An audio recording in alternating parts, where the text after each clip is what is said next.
This is going to be Chapter 2, or Attributes of Effective Educators. Topics we're going to discuss in this section are going to be attributes, professionalism, developing a philosophy of education, ethics for EMS educators, creativity, positive and negative attributes, and then how to chart a successful career as an educator. Multiple qualities for an educator. As far as teaching EMS students, you have to teach them a lot of knowledge and a lot of skill. And the most important thing that you teach the students is the concepts. So whenever they understand the concepts, then if they need to apply both the knowledge and the skill base in a very quick setting, they can. EMS Educators is a facilitator of this complex learning process. The qualities of an educator are going to be knowledge, aptitude, have high ethics, are self-motivated, has leadership skills, and has empathy. Attributes. An attribute is a characteristic of a person or thing. And there are several areas, or three areas, that we're going to talk about. They should have a high degree of professionalism. They should have a high degree of ethical or moral drive. And they should be creative. Those are the attributes that we would really like to see in educators. This came from Swick's Elements of Professionalism. And pretty much the American Medical Association asked Dr. Hubert Swick to help identify 9 characteristics that defined professionalism. And we're going to read these off there and talk about them a little bit. The first one here. Professionals subordinate their own interests to the interest of others. And very simply,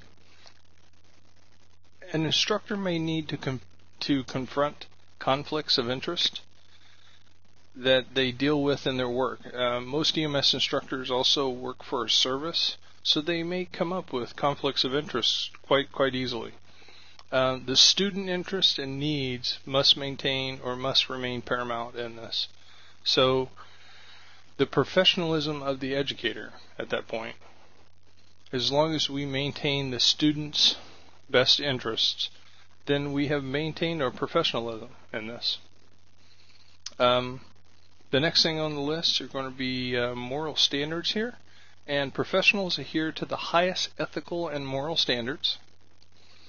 And the point of this is you're never really off duty.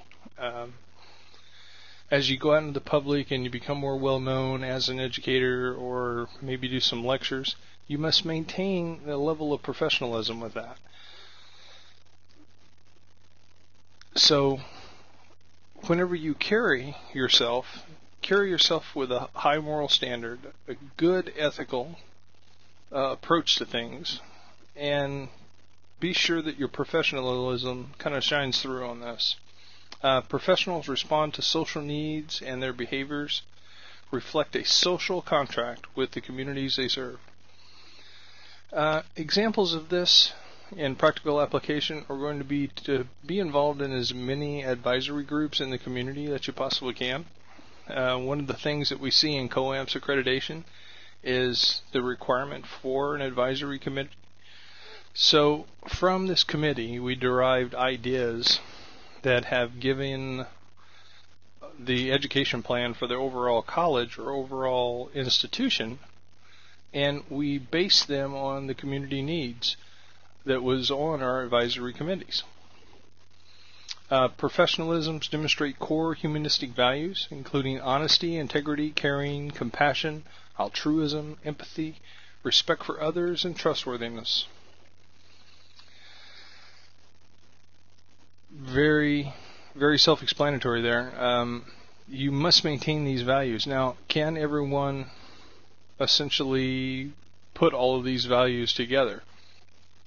It should be a goal, right? We're only human. However, we should try to maintain the highest level of of humanistic values that we possibly can.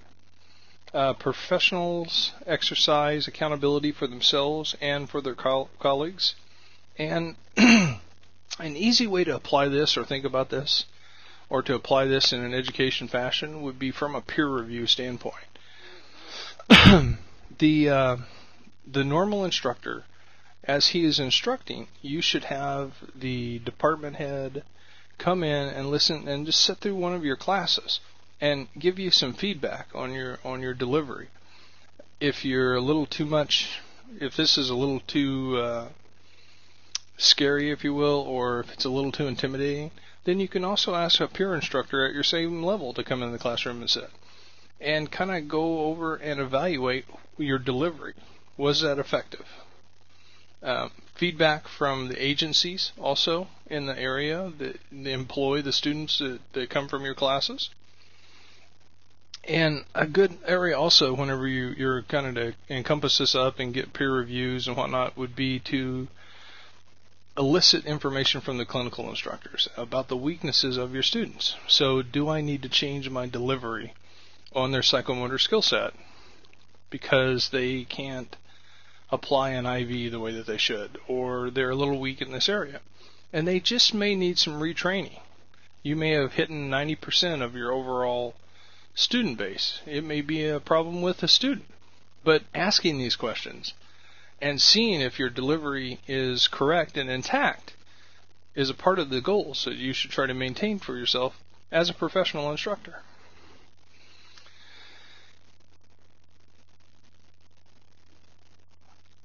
Professionals demonstrate a continued commitment to excellence. And one of the things that we see here, continued acquisition of knowledge is essential, the development of new skills.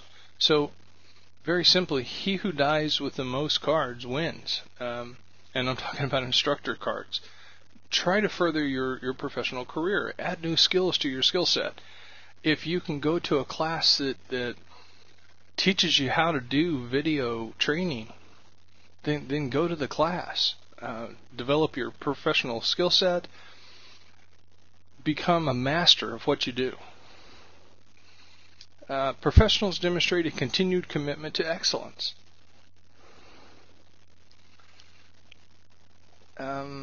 There's lots of areas in the book, and we're going to kind of go over them very quickly. There must be probably 10 pages in this subject area. I'm going to go over them quite quickly. Continued commitment to excellence. Subject knowledge must stay current with all sources of valid information, and that's essential. If you get this through research or you're getting this through currents, through professional journals, however, but stay current with all the valid information that you possibly can. Fellow instructors, maintain a list of colleagues who have special knowledge in a particular area of the curriculum. Like if you have a guy that's really good at garden farm, then he's going to do the best at that because he likes it. The more interested a person is in a subject material, the better job that they're going to do as an instructor. Patients, clinicians, clinicals, educators, we learn a tremendous amount from each patient that we encounter. It's like a clinical touch. It isn't until we see it in real life that we put it away and we store it away and we can share that information in the future. Educational resources, things like YouTube, PowerPoints, there's test questions out there, all kinds of games that you can change up your delivery and the way that you conduct your classes. Conferences. Patient care methods and teaching strategies are what we kind of look for in conferences. So if you find a good conference that would teach you how to increase your effectiveness in psychomotor training, or there may be an educators conference where you learn more about the development and the deployment of learning resource in a learning management system. Professionals exhibit a commitment to scholarship and advancing their field and study. And to really embrace scholarship, we have to have a few things here. Functional knowledge of research methods, the ability to conduct literal searches or reviews, evaluate or the evaluation of research for use in the classroom, presentation of research to students to instill a commitment among the next generation of professionals. Now, all of these kind of need to be in play before you're really exhibiting scholarly activities in the field of study. So, examples of this in the real world. Have your students go to the library, research a subject, have them formulate their paper in APA style so that they can cite their research sections. Get them involved, make them inquisitive. It's really easy to turn somebody into an inquisitive person. They want to know why. So once you have mastered that and get that from your students, the rest of it's kind of easy because they're curious. Half of this also is in the presentation that you set up your initial classroom. We'll talk about that a little bit more in the second chapter, but very simply at this point, if you create a curious environment and create an environment to where it's non-threatening and you can discuss things just flow better. Their education just flows better. Professionals deal with the high level of complexity and uncertainty.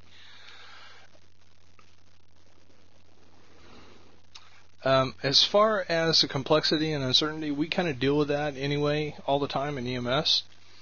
Add in some personal insights to your own classwork. Don't just pick a packaged product and use that packaged product. Try to add your own insights to it. Add creative approaches to it. Try not to use canned curriculum, and I'm not talking about a course action number. I'm talking about prepackaged in a 6-pack version of curriculum. Reflect. Professionals reflect upon their actions and decisions. Self-reflection. You should be very objective on any decision that you've made in the past. The self-reflection allows you to think about that subject and think about that decision that you've made and give yourself a self-assessment, whether it was the right decision or not. Could I have done that better? Learn from your mistakes. Developing a philosophy of education. And the point of this is to know oneself. In the development of this philosophy, you should create a sense of community in the classroom. And you can do this through several means, but getting them all to where the class is more of a discussion base, so you're not feeding them as much. They'll interact with you. The more comfortable that your students feel, the easier it is for you to make them curious. Ensure education is a two-way street. Give respect to each individual. Become accountable to the student, and this means that you need to prepare for all of your classes that you actually teach, and offer feedback. Make sure learning is fun. Apply learning to issues and problems in the world. If you can apply this to a real-world scenario and a real-world situation, please do so. Hold lifelong learning as a goal. Things change. Protocols change. Treatment modalities change. The American Heart Association changes about every 5 years. If they do not have learning as a lifelong goal, it's going to be difficult for them in the future to master this change. So, very simply, the proof is in the pudding. Teach them to trust no one. Even in my classes, everything that comes out of my mouth is questionable. And what I mean by that is it can be questioned. Prove it. And I try to in every day that I interact with my students. Ethics for EMS educators. As far as the instructor goes, high ethical and moral obligation. Educators serve as important role models. Follow good practices. And very simply, whenever you're following a good practice, be a professional. There should not be personal interactions with the students. You are a mentor. You are a supervisor. Responsibilities to the students. Role model. counselors, as a mentor, aspire to excellence in teaching, the mastery of the theories and practices. That's what you're responsible for to the students. An easy way to do this is to outline exactly what you're going to do. We can do this in several means, but the easiest way is to provide a syllabus for the class or a handbook. This is how the operations of this class are going to be formulated and going to be conducted during this time period. Be sure that it clearly outlines the objectives and the requirements. Ethics for the EMS educator. There are ethics for student evaluation. Student evaluation, you're pretty much obligated as an educator to fairly and accurately evaluate the student's work. Ways to achieve impartiality on this is to develop a rubric, and a rubric is a grading template or critical criteria, if you will, of what they need to do well in whatever that you're grading. Now, whenever we look at COAMP's accreditation, some of the questions that they ask are, how do you assess that you are effectively training students? And the answer is by creating a sense of fairness, and then by assessing that criteria. So essentially what that boils down to is in everything that we assess on the student side, we should probably have a rubric for it. And in that assessment, we should evaluate our assessment frequently, probably at the end of every semester. Ethics in counseling. You should make yourself reasonably available to the students and to talk to them on sections of academic matters, career choices, professional interests. You must hold the students' information confidential at all costs. Strive to be fair and complete as possible whenever you're evaluating or counseling a student. Just remember in the back of your head that counseling is a profession kind of all its own. It's graduate level with it pretty much extensive experiential learning. Whenever you're counseling a student on their performance, keep to their performance, their attitudes of learning, and the ways that you think that they can improve their overall learning and performance. Ethics of diversity. An educator must make an environment that is comfortable for pretty much every student. Now, I'm going to read you a little list here really fast. Things like race, color, religion, national origin, sex, sexual orientation, disability or handicap, age, or political beliefs.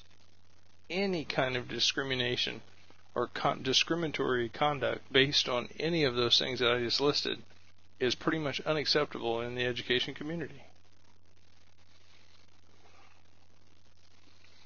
Ethics for the EMS educator continued here. The ethics of personal relationships with the students, and I will make it nice and simple on this. You are a role model. You should never bend or never put yourself into a situation to where you will be anything but a role model to the students. The ethical responsibilities to other professional educators, or as a professional educator, you should pretty much refine, extend, and transmit your knowledge. Ethical responsibilities to your colleagues. Treat all colleagues with politeness and respect. Ethical responsibility to the EMS community and the general public. Pretty much, as an EMS educator, you are the bridge between the EMS community and the students who want to be in the EMS community. So remember your responsibilities. Creativity. Creativity is an essential attribute to achieving excellence in education. Creativity is defined as any activity that is novel and useful and results in contributions to human experience. This may include interesting modalities of communication, unorthodox techniques, memorable graphic demonstrations, all to reinforce or help load or help them remember what you're teaching. The characteristics of creativity, there's a few of them here. Selective in choosing their teaching methods. If the characteristics of a creative person, they pay attention to the delivery, and they also teach beyond the printed material and beyond the textbook. The opposites of creativity. Now, this is kind of like looking at something and saying this is the anti-creativity. So we have a couple definitions that the book goes over. There is charlatans and pedantic bores, and let's talk about charlatans first. A charlatan is a person who claims knowledge or skill that they do not possess, and we generally identify these persons with war stories, and they rarely take responsibilities for their students' failures. I didn't do that. Things like that. So we see those characteristics, not in everyone that's a charlatan, but mostly in people that would have charlatan or take on the persona of a charlatan. Be something that they're actually not. And then we have pedantic bores, and these are generally know-it-alls. Pedantic bores are made. Usually the instructor finds the content boring and is overbooked. So if you're not excited about the content that you're delivering, very simply, you're going to get bored with it. And if you've ever had an instructor that you said, gosh, I'm going to tape this guy just so that I'm going to use it at night to help me relax and sleep, that would be a person that would fit into a category of a pedantic bore. How to become more creative. Don't be afraid to try new things or new methods, or even fail. Creativity is more of a process than a product, and there's some steps in this process that you may not actually think are in it. So we're going to talk about some stages of creativity and the steps of creativity here in just a slide. These are the stages of creativity, and we're going to read through these and talk through these a little bit.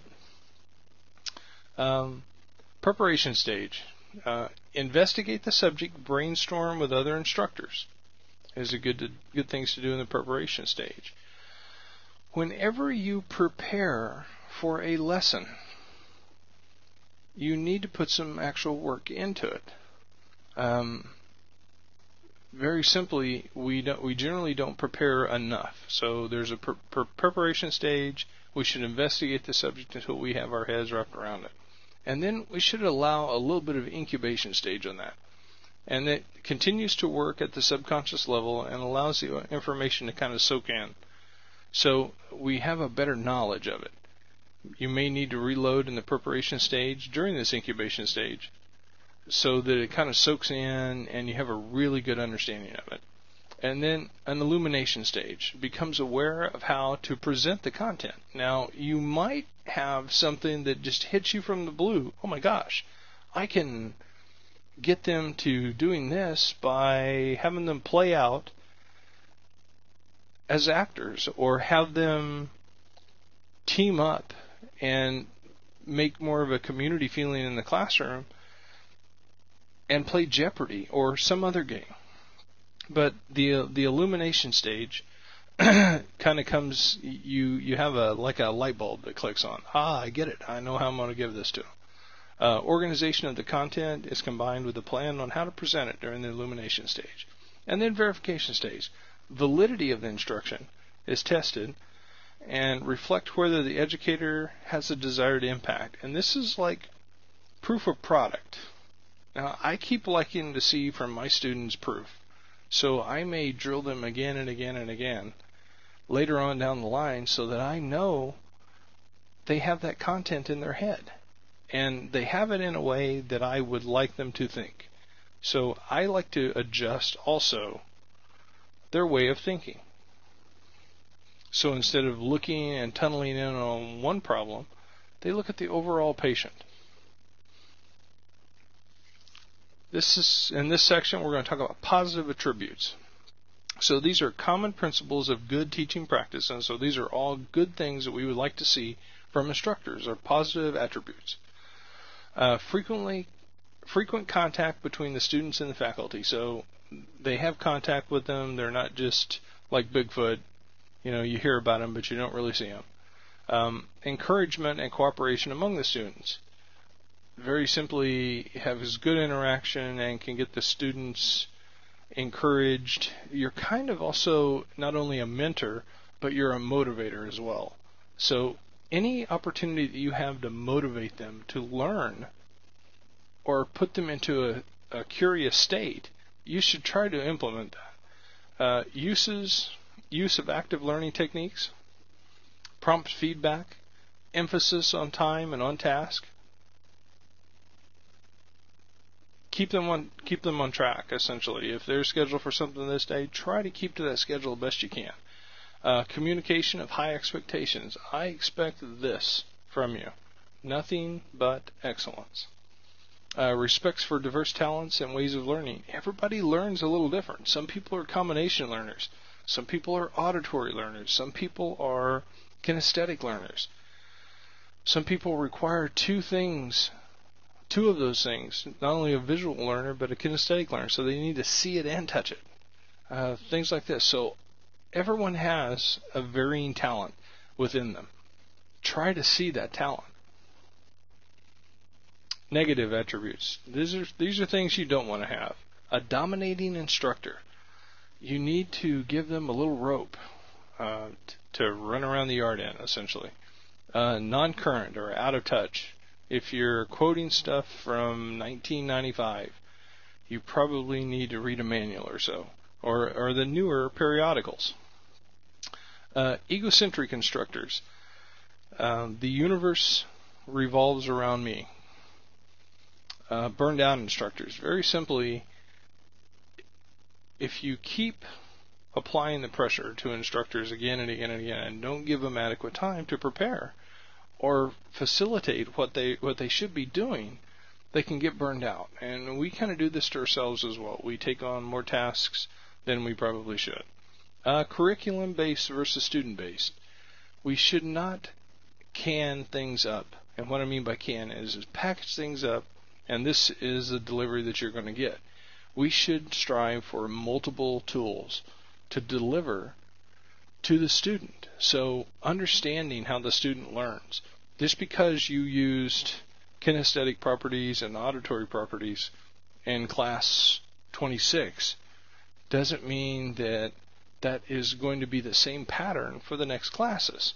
Now, however, with this being said, there is a high concentration of various types or a certain type of learner that seems to go towards EMS, and that is most of them have kinesthetic aspects. So they are a hands-on person. If you show them how to do it once correctly, there's a good chance they can reproduce it.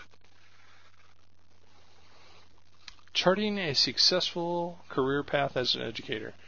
Very simply, we are mentors in education. If you have a new instructor and they don't find another instructor to kind of mentor them into this and bounce things off of their head, they probably should, or they should have that available. Developing a network of colleagues, and this is pretty much friends in the profession.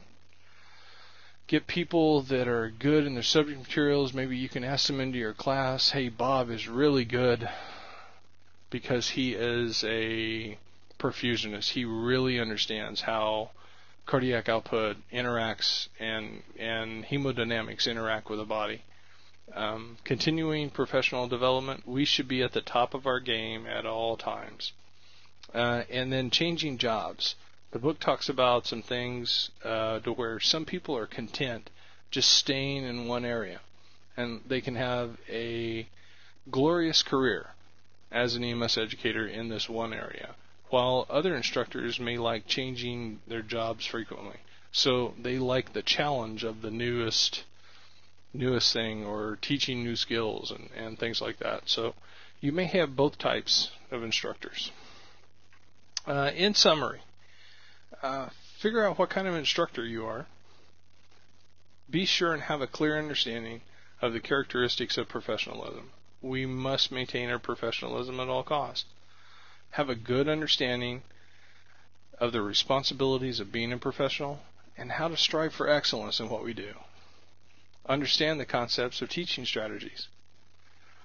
periodic review of the attributes of a good instructor, and steering clear of the negative characteristics. So every once in a while, just take a look over, gosh, I remember that those are good attributes of a good instructor, or attributes of a good instructor, positive attributes of a good instructor. And these are the ones I want to stay away from. I don't want to become a charlatan. I don't want to be a pedantic bore. I do not want to do these things in my class. So understanding those and being aware of those, self-aware if you will, of those characteristics are going to be essential. If you have any questions over this content area, please feel free to contact me. My name is Roy Smith, smithr@emsa.net, or 405-219-7613. Thank you.